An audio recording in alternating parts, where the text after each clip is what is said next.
Papağan öyle taklidi yaptı ne yaptı?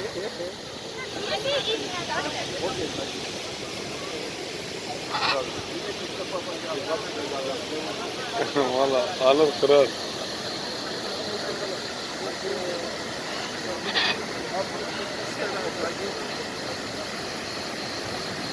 Ömer, rahat mı?